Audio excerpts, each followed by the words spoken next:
नमस्कार दोस्तों, स्वागत है आपका हमारे YouTube channel B K to science में। आज फिर से हम हाजिर हैं आपके सामने एक और नई वीडियो के साथ।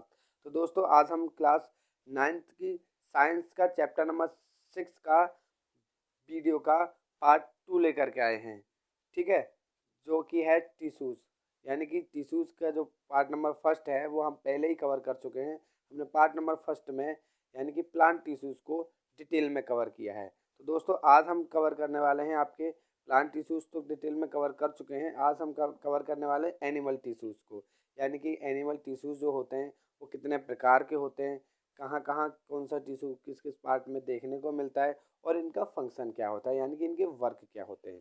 तो चलिए दोस्तों, एनिमल टिश्यूज़ की बात करते हैं आगे। ठीक है, एनिमल टिश्यूज़, जो एनिमल टिश्यूज़ हैं सब डिवाइडेड है, उन्हें कई पार्ट्स में डिवाइड किया गया है, जैसे कि epithelial tissues, connective tissues, muscular tissues और नर्वस टिश्यूज़। यानी कि जो एनिमल्स हैं उनकी बॉडी में इतने प्रकार के टिश्यूज़ पाए जाते हैं। कौन कौन से टिश्यूज़ पाए जाते हैं? Epithelial tissue, connective tissue, muscular tissue और नर्वस टिश्यूज़। ठीक है दोस्तों, तो सबसे पहले हम बात करने वाले हैं एपिथेलियल टिश्यूज़ की। एपिथेलियल टिश्यूज़ कौन से होते हैं? It is protective covering forming a continuous sheet. यानी कि जो प्लांट है ये उसकी सॉरी जो एनिमल्स हैं उनकी ये प्रोटेक्टिव कवरिंग होते हैं और ये कंटिन्यू लगातार एक शीट बनाते हैं। Simply simple epithelium is which one, जो सिंपल एपिथेलियम होते हैं वो होते हैं is extremely thin in one layer. यानी कि जो सिंपल एपिथेलियम टिश्यूज होते हैं वो एक्सट्रीमली थिन होते हैं, यानी कि बहुत पतले होते हैं। Where stratified epithelium arrange in pattern of layer. और देखिए, सिंपल एपिथेलियम जो होते हैं उन वो कंटिन्यू थिन लेयर बनाते हैं, और जो स्ट्रेटिफाइड एपिथेलियम टिश्यूज होते हैं वो पैटर्न की कई सारी लेयर में अरेंज होते हैं। चलिए आगे देखते हैं।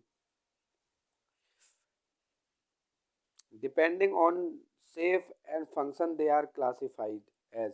यानी कि उनके आकार और उनके कार्य के अकॉर्डिंग जो हमारे एपिथेलियम टिश्यूज हैं, यानी कि जो हमारे एपिथेलियल टिश्यूज हैं उनके आकार और उनके फंक्शन के बेस पर कई पार्ट्स में उन्हें भी बांटा गया है। ठीक है दोस्तों, तो उनके आकार और फंक्शन देख लेते हैं।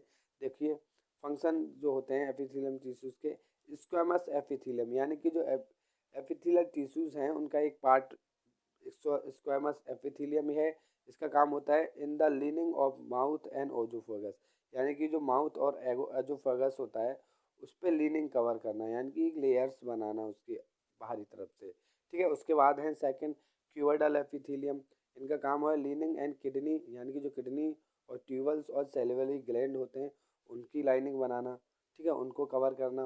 उसके बाद है कॉलुमिनल एपिथेलियम। ठीक है, इनका काम है इंटेस्टाइन और and columnar epithelium with a cilia in the lining of respiratory tract. यानी कि जो स्क्वाइमस एपिथेलियम है उनका काम होता है हमारे ओजोफेगस और माउथ पर लाइनिंग कवर करना, यानी कि उस पर लेयर्स बनाना। और जो क्यूबोइडल एपिथेलियम होते हैं वो किडनी और ट्यूबल्स पे और सेलिवरी ग्लैंड पे लाइंस बनाना। उसके बाद कोलुमिनर एपिथेलियम जो है उनका काम होता है इंटेस्टाइन, ठीक है, and columnar epithelium cilia in the lining of respiratory tract. ठीक है, जो हमारा रेस्पिरेटरी यानी कि श्वसन वाली जो नर्व्स होती हैं यानी कि नलियाँ होती हैं उनको कवर करना, उनको बनाना। ठीक है, उनके आसपास की लाइन को कवर करना उनका काम वो है कोलुमिनर एपिथेलियम का काम। और जो हमारे इंटेस्टाइन होते हैं उन्हें भी कौन से टिश्यूज कवर करते हैं? कोलुमिनर एपिथेलियम। उसके बाद आते हैं बच्चों ग्लैंडुलर एपिथेलियम। इनका काम क्या है? इन ग्लैंड्स एड, जैसे हमारी ग्लैंड हैं in a special function as gland cell, जैसे ग्लैंड सेल हैं which can secrete a epithelial surface. जो कि ग्लैंड सेल्स हैं वो किससे, वो ग्लैंड्स जो हैं हमारी वो ग्लैंड सेल्स से बनी होती हैं। ठीक है, विच can secret the special surface epithelial surface, जो कि एक विशेष प्रकार का सरफेस बनाती हैं जिसे हम एपिथेलियल सरफेस कहते हैं। ये काम होता है हमारे ग्लैंडुलर एपिथेलियम टिश्यूज का। ठीक है, नेक्स्ट है बच्चों हमारा कनेक्टिव टिश्यूज। हमने बात की एपिथेलियम टिश्यूज की, अब अगला टॉपिक है हमारा कनेक्टिव टिश्यूज।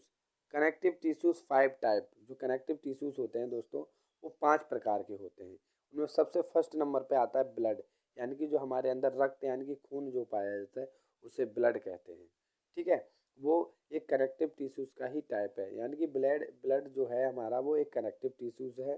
ठीक है, ब्लड का काम, इस कनेक्टिव टिश्यूज़ का काम क्या होता है ब्लड का? ठीक है, blood is a fluid connective tissues. जो ब्लड है हमारा वो एक फ्लूइड कनेक्टिव टिश्यूज है, यानी कि तरल टिश्यू है, जो कि क्या करता है, ब्लड प्लाज्मा हैज आरबीसी। जो ब्लड होता है उसके अंदर आरबीसी यानी कि रेड ब्लड सेल्स होती हैं, डब्ल्यूबीसी यानी कि वाइट ब्लड नाम की सेल्स होती हैं। ठीक है, एंड प्लेटलेट्स। और blood plasma contain protein, salt and hormones.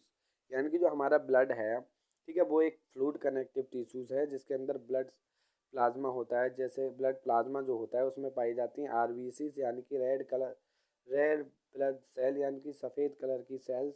उसके बाद वाइट ब्लड सेल्स यानी कि उसी प्लाज्मा में सफ़ेद कलर की भी सेल पाई जाती हैं। और प्लेटलेट्स, जो बच्चों जब हमें डेंगू हो जाता है तो हम सुनते हैं ना कि हमारी प्लेटलेट्स मतलब 4,50,000 से कम हो गई, यानी कि 4.5 लाख से कम हो जाती है तो हमें प्रॉब्लम आने लगती है। ठीक है, नॉर्मली हमारी बॉडी के अंदर 4 लाख से 1.5 लाख के बीच में प्लेटलेट्स होनी चाहिए। ठीक है, अगर इससे अधिक या कम होती है तो हमें कोई प्रॉब्लम, कई सारी प्रॉब्लम्स हो जाती हैं। Blood plasma contain protein. जो ब्लड प्लाज्मा होता है उसके अंदर प्रोटीन, साल्ट, हार्मोन्स ये सब पाए जाते हैं। Blood flow and transport gases. ठीक है, जो ब्लड फ्लो होता है वो हमारी गैसेसों का ट्रांसपोर्ट करता है, यानी कि जो ऑक्सीजन, कार्बन डाइऑक्साइड जो हमारी गैसेस होती है उसे पूरी बॉडी से एब्जॉर्ब करना और उसे पहुंचाना। ठीक है, डाइजेस्टेड फूड हार्मोन। जो डाइजेस्टेड फूड है वो भी हमारी प्रति एक सेल तक ब्लड के ही थ्रू पहुंचता है। Hormones and waste material. और जो वेस्ट मटेरियल होता है हमारी बॉडी का उसे ब्लड के थ्रू सेल से वापस लेकर के आना, ये सब काम होता है हमारे ब्लड का। ठीक है दोस्तों, नेक्स्ट है बोन। बोन क्या है? The bone is a connective tissue. Bone यानी कि जो हमारी हड्डियां हैं वो भी एक कनेक्टिव टिश्यूज हैं विद ए हार्ड मैट्रिक्स, जो कि एक बहुत हार्ड मैट्रिक्स से बनी होती हैं। Composed of calcium and phosphorus. जो हमारी हड्डियां हैं वो दोस्तों, जो हमारे शरीर में बोन्स पाई जाती हैं हड्डियां, वो कैल्शियम और फॉस्फोरस से बनी होती हैं। A bone is connected by another bone, another connective tissues called ligaments. यानी कि एक हड्डी दूसरी दूसरी हड्डी से जुड़ी होती है। ठीक है, किसके द्वारा? कनेक्टिव टिश्यू से, जिन्हें हम दूसरे एक और प्रकार के कनेक्टिव टिश्यू से, जिसे हम लिगामेंट कहते हैं। A bone is connected by muscles. एक बोन जो मसल से जुड़ी होती है विद अनदर टिश्यूज, वो भी एक दूसरे टिश्यू से जुड़ी होती है जिसे कनेक्टिव टिश्यू कहते हैं। टेंडन। ठीक है, यानी कि हमारी हड्डी अगर दूसरी हड्डी से जुड़ी होगी वो लिगामेंट नाम के टिश्यू से जुड़ती है। अगर हमारी हड्डी से कोई मसल से जुड़ी हुई है तो वो टेंडन नाम की टिश्यूज के द्वारा जुड़ी होती हैं। दोस्तों आशा करता हूँ आपको समझ में आ रही होगी प्रत्येक बात। हमने अभी तक पढ़ लिया क्या? ब्लड, उसके बाद बोन।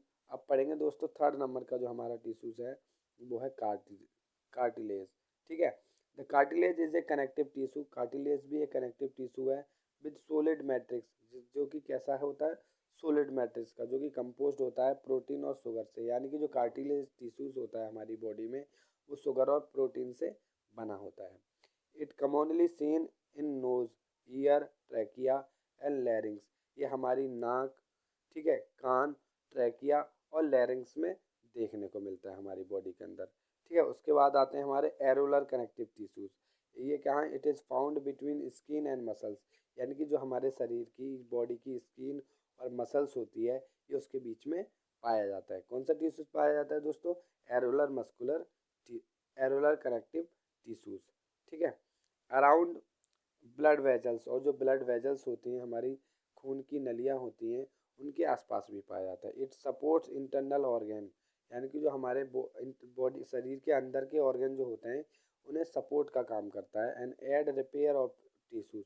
और जो हमारी बॉडीज़ में टिश्यूज ब्रेक डाउन हो जाते हैं, टूट जाते हैं, खराब हो जाते हैं, उनको रिपेयर करने का भी काम हमारा एरोलर कनेक्टिव टिश्यूज करता है। नेक्स्ट है बच्चों हमारा adipose connective tissues. It is filled with the fat globule for storage of fat. ठीक है, ये दोस्तों फैट ग्लोब्यूल से भरा होता है। किसके लिए इसका काम होता है? फैट को स्टोर करना। ठीक है, and it act in as insulator. और इसका काम होता है, किसकी तरह कार्य करता है दोस्तों? ये इंसुलेटर की तरह। ठीक है, उसके बाद आता है मस्कुलर टिश्यूज।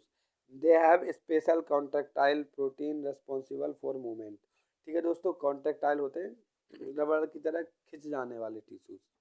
ठीक है, they have special contractile protein, इनके अंदर जो स्पेशल प्रकार की कॉन्ट्रेक्टाइल प्रोटीन होती है जो कि किसके लिए, मूवमेंट के लिए रेस्पॉन्सिबल होती है। 3 टाइप सच एज, जैसे कि कौन कौन सी, स्ट्रेटेड मसल यानी कि खिंचाव वाली, स्केलेटल मसल यानी कि जो हमारी हड्डियों के ढांचे की जो मसल्स होती हैं, और वॉलेंट्री मसल्स यानी कि जो एक्शन रिएक्शन का काम करती हैं, जैसे हमारी वॉलेंट्री मसल्स जो होती हैं। ठीक है, नेक्स्ट टॉपिक है दोस्तों हमारा स्ट्रेटेड मसल्स, स्केलेटल मसल और वॉलेंट्री मसल्स, इनका काम क्या होता है हमारी बॉडी के अंदर। ठीक है, इनका साइज होता है, दे आर सिलेंड्रिकल, ये सिलेंडर के आकार की होती हैं। Unbranch and multi nucleated, unbranch होती हैं और मल्टी न्यूक्लिएटेड होती हैं, यानी कि इनके अंदर कई सारे न्यूक्लियर पाए जाते हैं। ठीक है, they have dark band light band, उनके अंदर डार्क और लाइट कलर के बैंड देखने को मिलते हैं। ठीक है, striated muscles, smooth muscles and involuntary muscles जो होती हैं, they are commonly called smooth muscles. ठीक है, हैविंग नो स्ट्रेटेशन यानी कि जो मसल्स स्मूथ मसल्स कहलाती हैं उनके अंदर कोई स्ट्रेटेशन देखने को नहीं मिलता। Dark band light band are absent, ये सारी चीज़ें एब्सेंट होती हैं। Commonly found alimentary canal, uterus और आइरिस ऑफ एन आई, ये हमें कहाँ देखने को मिलती हैं दोस्तों, स्ट्रेटेड मसल्स हमारे एलिमेंट्री कैनाल, यूटेरस और आइरिस, जो हमारी आंखों की आइरिस होती है उसमें। दे आर स्पिंडल शेप, इनका शेप जो है स्पिंडल प्रकार का होता है। इनवॉलेंट्री इन नेचर, इनका जो नेचर होता है वो इनवॉलेंट्री होता है। ठीक है, ज़्यादा रिएक्टिव नहीं होती है ये। ठीक है, एक्टिव नहीं होती है। कार्डियक मसल्स, अब देखिए कार्डियक जो मसल्स होती हैं, they are commonly called heart muscles. Cylindrical यानी कि जो हार्ट के अंदर पाई जाती हैं वो कार्डियक मसल्स होती हैं, जिन्हें नॉर्मली हार्ट मसल्स भी कहा जाता है। ठीक है दोस्तों, सिलेंड्रिकल इनका आकार होता है, सिलेंड्रिकल, ब्रांच एंड यूनिन्यूक्लिएट होते हैं। इनवॉलेंट्री इन नेचर, और ये इनका जो नेचर होता है वो इनवॉलेंट्री होता है। नेक्स्ट है बच्चों नर्वस टिश्यूज। हमने कई प्रकार के टिश्यूज पढ़ लिए, अब बात करेंगे हम नर्वस टिश्यूज की। The tissue response to stimuli, इन टिश्यूज का काम होता है कि जो रिस्पॉन्स करने का काम होता है, हमें किसी चीज़ का रिस्पॉन्स देना होता है, वो नर्वस टिश्यूज का काम होता है, नर्व का। ठीक है, द ब्रेन, स्पाइनल कॉर्ड, जो हमारा ब्रेन यानी कि हमारा दिमाग, स्पाइनल कॉर्ड, देखिए दोस्तों स्पाइनल कॉर्ड हमारी रीढ़ की हड्डी के बीच में देखने को मिलती है। ठीक है, and nerves composed of nervous tissues, यानी कि जो हमारा दिमाग है, हमारे शरीर की स्पाइनल कॉर्ड है, और जो हमारे शरीर में नसें होती हैं वो सभी नर्वस टिश्यूज से बनी होती हैं। A neuron consist of cell body, cytoplasm, nucleus, dendrites, axon, nerve ending, यानी कि जो न्यूरॉन सेल होती है वो किस किस से बनी होती है, उसके अंदर एक सेल बॉडी होती है, एक पार्ट उसका, एक साइटोप्लाज्म होता है, एक न्यूक्लियस होता है उसके अंदर, डेंड्राइट नाम के पार्ट्स होते हैं न्यूरॉन के अंदर, एक्सोन और नर्व एंडिंग, ये सभी न्यूरॉन नाम के सेल्स के पार्ट होते हैं। ठीक है, जिसे longest cell of our body कहा जाता है। ठीक है, neuron impulse allow to move our muscles, neuron का काम होता है हमारी जो मसल्स हैं उनके अंदर मूवमेंट करना। When we want to respond stimuli, जब हम किसी चीज़ के लिए प्रतिक्रिया करते हैं, ठीक है, जब हमारी न्यूरॉन नाम की सेल्स कार्य करती हैं। तो दोस्तों यहीं पे ये चैप्टर ख़त्म होता है, यानी कि जितने भी एनिमल टिश्यूज हैं उन्हीं के ये शॉर्ट नोट थे। दोस्तों आशा करता हूँ आपको एक एक लाइन अच्छे से समझ में आई होगी। ठीक है, आगे है क्वेश्चन बैंक, यानी कि क्वेश्चन नंबर का इसका पार्ट। ठीक है दोस्तों, तो जिन्हें हम इस वीडियो में कवर नहीं करेंगे, अगर आप कमेंट करते हैं कि इनके क्वेश्चन आंसर भी कराएं इस चैप्टर के, तो हम इसके लिए एक अलग से वीडियो बना देंगे। तो दोस्तों आज के लिए इतना ही, नमस्कार।